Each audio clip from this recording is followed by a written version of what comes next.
అమెరికాను భారీ భూకంపం వణికించింది. ఏకంగా భూకంప తీవ్రత రిక్టర్ స్కేల్ పై 7.3గా నమోదైంది. అలాగే సునామీ హెచ్చరికలు సైతం కూడా జారీ చేసింది. దీంతో అధికారులు అప్రమత్తమయ్యారు. ఇక అలస్కా తీరంలో భారీ భూకంపం సంభవించింది. 20 కిలోమీటర్ల దూరంలో భూకంప కేంద్రాన్ని గుర్తించారు. స్కాండ్ పాయింట్ సిటీకి 87 కిలోమీటర్ల దూరంలో దీని ఎపిసెంటర్ ఉన్నట్లుగా అధికారులు పేర్కొన్నారు. ముందస్తు జాగ్రత్తగా పౌరులు సురక్షిత ప్రాంతాలకు వెళ్లాలని కూడా సూచించారు.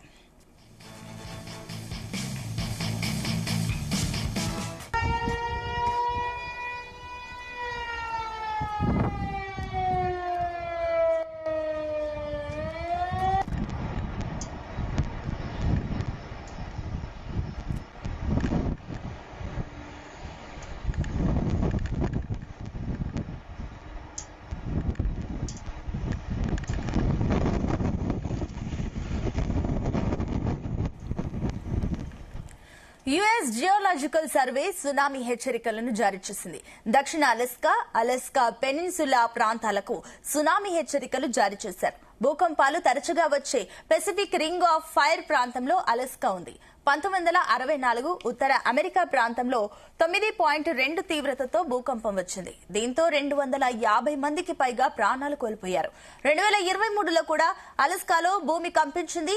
అప్పుడు 7.2 తీవ్రతతో భూమి కంపించడంతో భారీ ఆస్తి నష్టం జరిగింది. ఈ భారీ భూకంపం దాటికి పెద్ద ఎత్తున కుదుపులు రాగా స్థానికంగా ఉన్న ప్రజలు తీవ్ర ఆందోళనకు గురయ్యారు. ఇక వెంటనే ఇళ్ల నుంచి బయటకు పరుగులను తీశారు. So we are all being evacuated to this church. Do they have an ETA on the earthquake yet? It's on its way. If the tsunami's happening, it's coming. Right, ఇక అమెరికాను భారీ భూకంపం వణికించింది. దీనికి సంబంధించి మరిన్ని డీటెయిల్స్ మా కరెస్పాండెంట్ శ్రీకాంత్ అందిస్తారు. Srikanth, good morning. Good morning. అగ్రరాజ్యం అమెరికానైతే ప్రకృతి విపత్తులు అయితే కుదిపేస్తారని చెప్పొచ్చు. గత కొద్ది రోజుల నుంచి కూడా అమెరికాలో ఉన్నటువంటి పలు ప్రాంతాల్లో కూడా భారీ వర్షాలు, అదేవిధంగా వరదలు అయితే బీభత్సం సృష్టించాయి. ఇందులో నగరం ఉన్నటువంటి అన్ని కూడా వరదలతో విలవిల్లాయి. అందులో ఉన్నటువంటి పదుల సంఖ్యలో కూడా అక్కడ పౌరులైతే మృతి చెందినటువంటి పరిస్థితి కనిపిస్తుంది. అదేవిధంగా భారీగా ఆస్తి నష్టాలు సంభవించింది. అయితే ఈ విపత్తు నుంచి కోలుకోకముందే అమెరికాకు అయితే మరొక విపత్తు అయితే కోలుకోలేని దెబ్బతీసని చెప్పొచ్చు. ఇందులో అమెరికానైతే కూడా భారీ భూకంపం అయితే నిన్న కంపించని చెప్పొచ్చు. ఇందులో ఆ తీవ్రతను దృష్టిలో పెట్టుకుంటా అధికారులు మాత్రం అక్కడ సునామీ వచ్చే అవకాశం ఉన్నట్టుగా అలర్ట్ అయితే జారీ చేసినటువంటి పరిస్థితి కనిపిస్తుంది. ముఖ్యంగా అమెరికాలో ఉన్నటువంటి అలస్కా తీర ప్రాంతంలో ఉన్నటువంటి భారీ భూకంపం అయితే సంభవించింది. దీని తీవ్రత రిక్టర్ స్కేల్ పై కూడా 7.3 అయితే నమోదైంది. దీంతో ఇక్కడ యుఎస్ జియోలాజికల్ సర్వే సునామీ అయితే హెచ్చరికలు అయితే జారీ చేసింది. అయితే ఈ భూకంపం వల్ల ఎలాంటి ఆస్తి గాని ప్రాణ నష్టం అయితే వాటిలేనట్టుగా మనకైతే సమాచారం ఉంటుంది. భూకంపం నేపథ్యంలో అధికారులు అయితే అప్రమత్తమయ్యారు. అక్కడటువంటి ప్రజలను, పౌరులను కూడా సురక్షిత ప్రాంతాలకు వెళ్లాలంటూ కూడా కొన్ని హెచ్చరికలు అయితే జారీ చేశారు. ఏదో ఒక సునామీ మాత్రం నిన్న మధ్యాహ్నం సమయంలో కూడా 12:37 ప్రాంతంలో అయితే భూకంపం అయితే సంభవించింది. పోప్ కు ద్వీప పరిధిలో ఉన్నటువంటి శాండ్ పాయింట్ సమీపంలో కూడా 10 కిలోమీటర్ల లోతులో కూడా భూకంపం సంభవించినట్టుగా అక్కడ అధికారులు అయితే తెలపడం జరిగింది. భూకంపం నేపథ్యంలో కూడా దక్షిణ అలస్కా, అదేవిధంగా అలస్కా పెనిన్సులా ప్రాంతాలకు సంబంధించినటువంటి సునామీ హెచ్చరిక అయితే జారీ చేశారు. ఇక్కడ సముద్రానికి సంబంధించినటువంటి బలమైన అలలు, అదేవిధంగా అకస్మాత్తుగా వరదలు వచ్చి సమీప ప్రాంతాల్లో ఉన్నటువంటి వారందరూ కూడా ప్రమాదాన్ని కలిగించే అవకాశం ఉంటుంది. నేపథ్యంలో కూడా అక్కడ వారంతా కూడా సురక్షిత ప్రాంతాలకు వెళ్లాలంటూ కూడా హెచ్చరికలు అయితే జారీ చేస్తారనేటువంటి పరిస్థితి కనిపిస్తుంది. మరోవైపు Alaska Pacific ring of fire ప్రాంతంలో అయితే ఉంటుంది. ఇక్కడ తరచూ భూకంపాలు అయితే వస్తూ ఉంటాయి. కానీ ఇక్కడ ప్రపంచంలో భూకంపాలు దాదాపుగా 11% ఇలానే అమెరికాలో సంభవించే భూకంపాల్లో మాత్రం 17% ఇక్కడే సంభవిస్తున్నట్లుగా, అదేవిధంగా మిచిగన్ టెక్నాలజికల్ విశ్వవిద్యాలయం తాజాగా అయితే సంభవించిన భూకంపాన్ని కూడా తీవ్రమైన నష్టాన్ని కలిగించేదిగా అయితే పేర్కొన్నారు. అంటే ఈ ప్రాంతంలో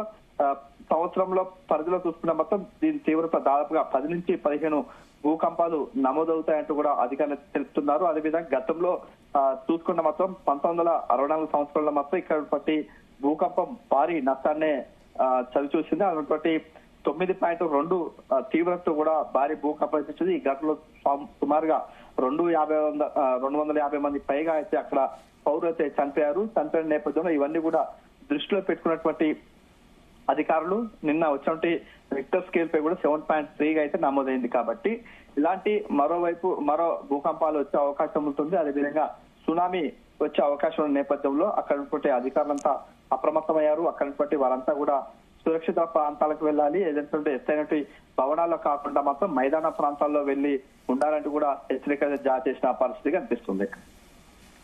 right Srikanth, thank you. Tsunami warnings mean that a tsunami with significant inundation is possible or is already occurring. Tsunamis are a series of waves dangerous many hours after initial arrival time.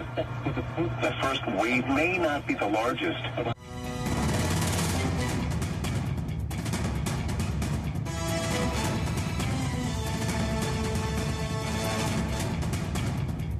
అమెరికాను భారీ భూకంపం వణికించింది. ఏకంగా భూకంప తీవ్రత Richter scale పై 7.3గా నమోదయ్యింది. అలాగే tsunami హెచ్చరికలు సైతం జారీ చేసింది. దీంతో అధికారులు అప్రమత్తమయ్యారు. అలస్కా తీరంలో భారీ భూకంపం సంభవించింది. 20 కిలోమీటర్ల దూరంలో భూకంప కేంద్రాన్ని గుర్తించారు. స్కాండ్ పాయింట్ సిటీకి 87 కిలోమీటర్ల దూరంలో దీని ఎపిసెంటర్ ఉన్నట్లుగా అధికారులు గుర్తించారు. ముందస్తు జాగ్రత్తగా పౌరులు సురక్షిత ప్రాంతాలకు వెళ్లాలని కూడా సూచించారు.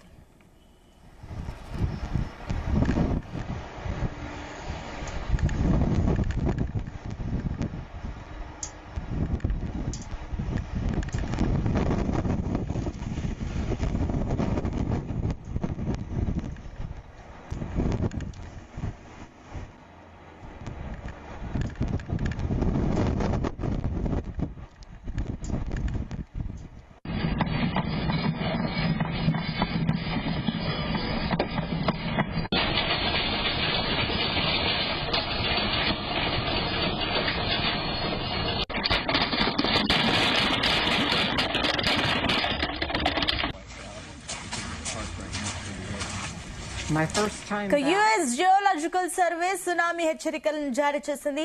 దక్షిణ అలస్కా పెన్సిల్వేనియా ప్రాంతాలకి సునామీ హెచ్చరికలు జారీ చేశారు. భూకంపాలు తరచుగా వచ్చే పెసిఫిక్ రింగ్ ఆఫ్ ఫైర్ ప్రాంతంలో అలస్కా ఉంది. 1964 ఉత్తర అమెరికా ప్రాంతంలో 9.2 తీవ్రతతో భూకంపం వచ్చింది. దీంతో 250 మందికి పైగా ప్రాణాలు కోల్పోయారు.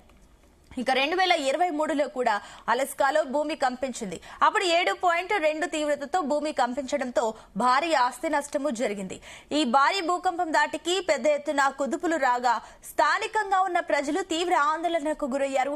వెంటనే ఇళ్ల నుంచి బయటకు పరుగులు తీశారు. Tsunami warning.